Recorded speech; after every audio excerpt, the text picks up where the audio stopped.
Welcome to The Learning Curve. A podcast about insights, inspiration and innovation in higher education. My name is Van de Poel. My name is Sharon Klinkenberg. We are lecturers communication science at the University of Amsterdam. And we work for the Teaching and Learning Center of the Faculty of Social and Behavioral Sciences. Welcome, listeners, to yet another episode of The Learning Curve. Today we will cover the topic of lecture preparation. Good morning, Sharon. Good morning, Vam. How are you doing? Okay. I just finished 3 months of lecturing for a couple of hundred students, twice a week, 9 a.m. in the morning. Oof. 23 lectures in total. That's a lot. I really need a winter break right now. Which, yay, starts next almost week. Almost there. Yes, I also finished my lectures, but that was only a course of 8 weeks. Yeah. So it was done earlier. I envy that. Did they show up at 9 o'clock? Yes. Okay, mine didn't. Yeah, that sucks. My absolute worst was 5 students Oh, wow. who showed up.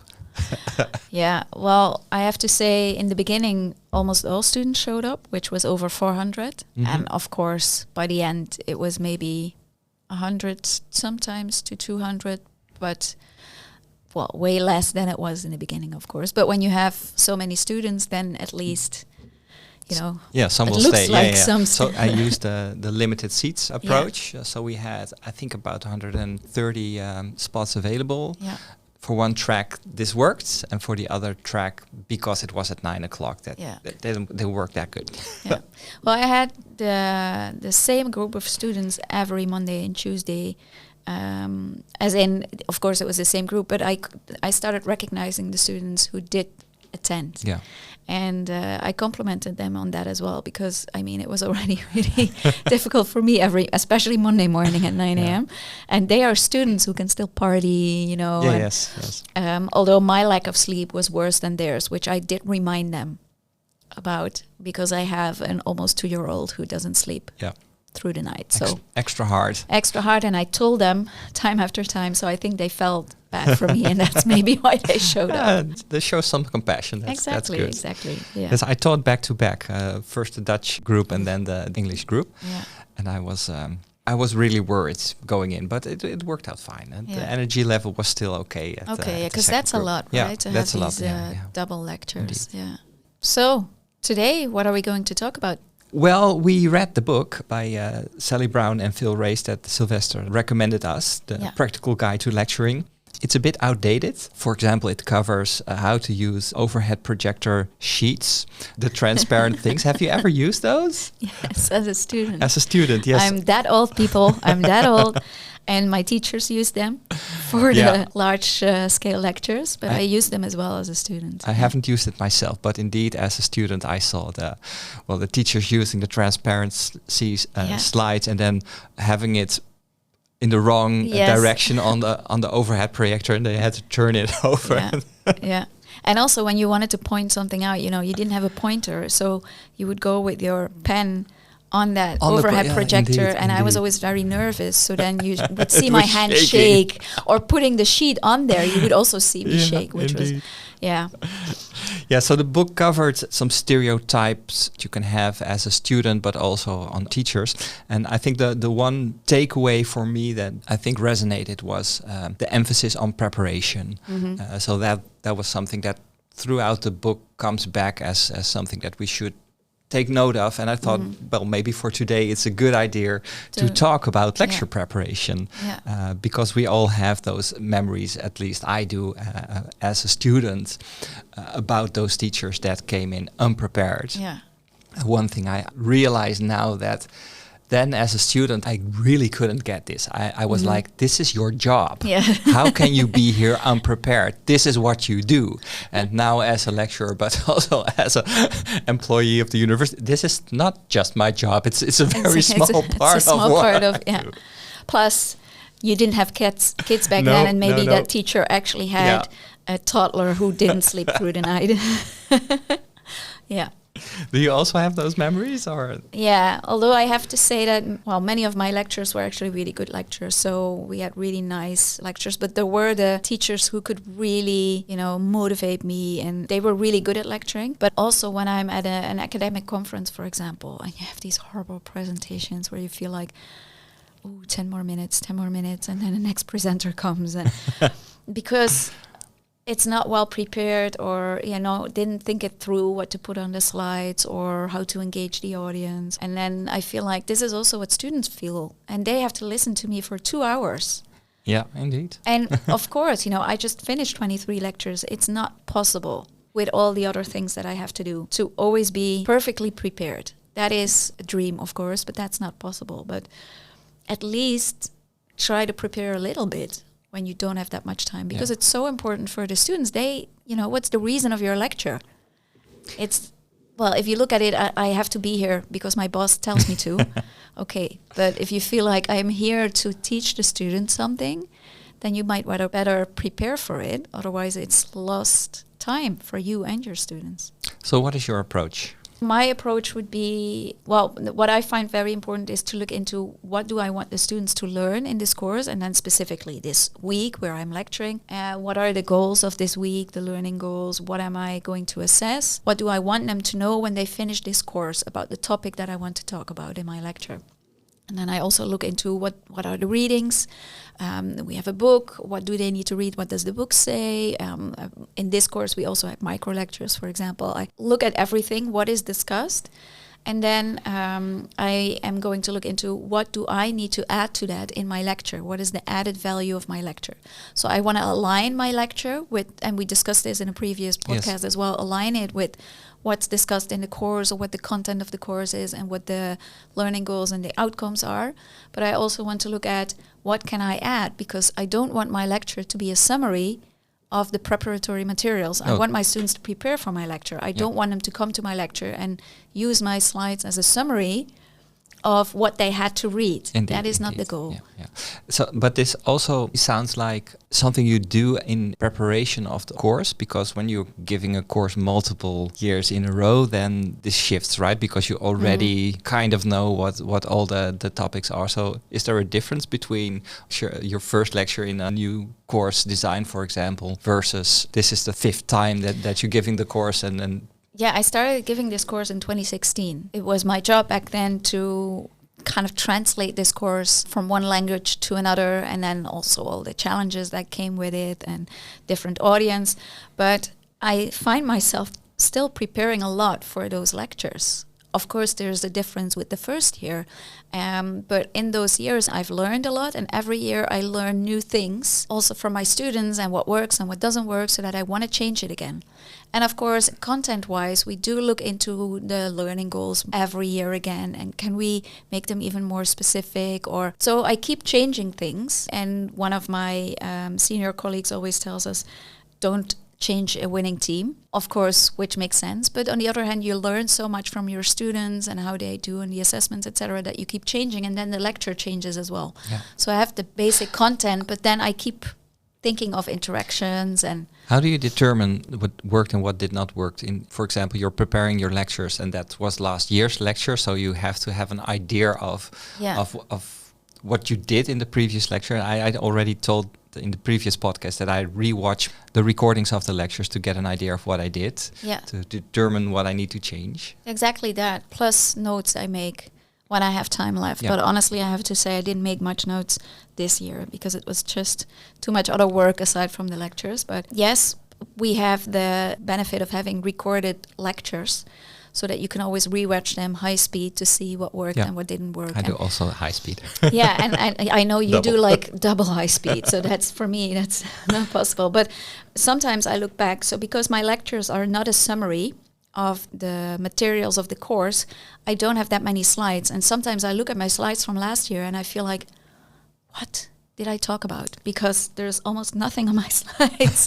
So I have to rewatch to see again what was my approach here. And I used formative evaluation, I used quizzes, So in that sense, what I have for every lecture is the lecture outline document. So where I just write down all the stuff that I will be talking about, because it's indeed my slides also, they're not covered with all the text that needs to be said, because that's not the purpose of the slides. So to get an idea of what the outline is, I have a separate document in which I have the outline of the lecture. Oh, that's nice. I should do that as well. That works pretty good. Yeah, I should do that as well. Yeah. That sounds, that makes a lot of sense. I have in my slides, the first or second slide is not a summary of what I will discuss, but the title is what you will learn today. And then I have a couple of points, sometimes 2, sometimes 4, but not more than that. That tells me already what is part of that lecture, but the way that I brought it and what exactly I discussed, for that I need to go back to the web lecture. And for me, the updates on the lectures are mostly about seeing, do I need to shift some things in the structure in terms of if I have the lecture outline, is it still appropriate to have this topic after the break, or should I put it before, or those kinds of changes? And sometimes at one point I really want to change the way I visualize some stuff, and then I sit down to prepare that, essentially. And also examples. Every year I try to look into topical examples, especially after COVID, because you don't want year after year talking about COVID-related examples again. So I also try to see what's in the news right now. Is there something I can use and relate it to what I'm discussing to make it more relatable to students, what I'm talking about. Okay. So that also takes preparation. I also go to the exam hall before the actual lectures, just to see if everything is working, if there are any technical issues. And last time I did that too late. So I showed up on Friday because I was fairly confident that everything would just work for the lecture on Monday morning at 9 o'clock. And then I plugged in my laptop and the beamer wasn't working. It had lines everywhere. And so, I was on time because I tested it in the morning, and then I called support and they fixed it on that Friday. But for me, it was a lesson. Be early on checking. But on the other hand, I would also say these types of things you might also, when we look at the workload of employees, just talking about the university we work at, most teachers don't have time to really do that. To go there, and so some things you can expect that it should be working, but then the question is, do I feel comfortable going in there without knowing that it's working? And for me, the testing essentially boils down to, it will take 10 minutes if everything works, because you walk in, you plug in, it's working, and you go. So for me, that's not a real big time investment. When I come into work in the morning, I go by the lecture hall because it's early already, and then check it. It's okay, it's working. But now it didn't work, so it took me way more time. Then it takes you way more time. But that's at least better than going on Monday morning at 9 o'clock and then having to send the students home. Imagine that would happen, right? So it has happened to me twice now that I had technical issues. So for 2 lectures, I had technical issues. And then the question is, what do you do? And I think that also differs for people who are very comfortable in giving lectures and people who are not. It might also differ for people who are doing this for the first time and people who've been doing it for years now. And I learned that a couple of years ago, I would have been very stressed out, very angry at the technical people, like, you have to fix this now, and I have these hundreds of students here that need to learn something from me. And now I feel so much more relaxed, where I feel like, you know what, it happens. So some of my lectures are with an iPad Pro, where I can also make drawings during the lectures. So drawings, I'm writing, basically. I'm very bad at making drawings. Students know that. And because I have such a large group of students, and we don't do the sign-up system that you have, I had to teach at these wonderful locations in Amsterdam, and there was no way I could test all of them. For example, for one lecture, I had to be at the music building, the A, Muziekgebouw aan de A for the Dutch listeners, which is beautiful, but there's no way I could go there beforehand to test that. Absolutely not an option. Not an option. And then it turned out that my iPad didn't work there, and I had to come up with a plan B. And then I'm now at a stage where I don't feel stressed about it, I was like, okay, sorry guys, I can't make any notes for you during this lecture. You have to do with the old-fashioned PowerPoint slides for now. Indeed, And so it's on the one hand relying on technology enough to be totally comfortable with it, but also having enough experience. So if it doesn't work, we'll do something else. We'll do something else. And if you don't know what to do else, then your students go home and it happens, They should also learn this. And if you stay calm with that, that is also a good lesson, a good example for them to see not everything can be perfect, and we don't expect you to be perfect as students. And it's also in the perception, right? So if you are panicking as a teacher and sweating, and students will.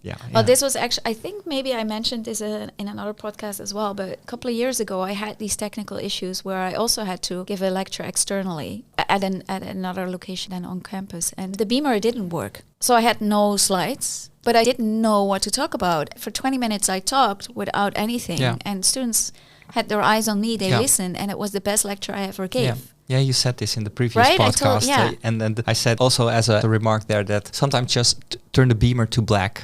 And you see the eyes going from the beamer to you. And we're having contact. Oh, yeah, there's a teacher. Exactly. And the technology that you use in preparation, so the WooClap or the other, how do we call this?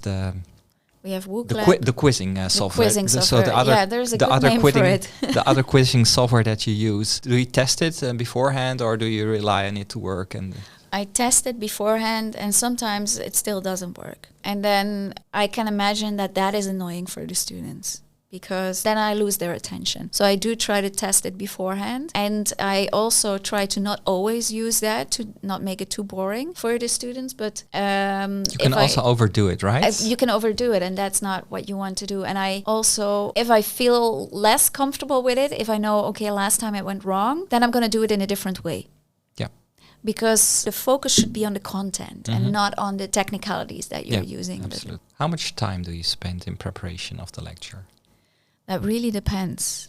Yeah, sure. But if it's new, then it takes more time. It takes more time. But I would say, it really depends also. Say for this previous course, which I've been teaching for 7 years now, when it's a lecture where I want to change things, I spend 4 or 5 hours on it. When it's a lecture when I really don't have the time and it's something I feel like, I can do this, it's maybe 1 hour going over all the materials again, or the web lecture and the slides and seeing, okay, what did I want to do?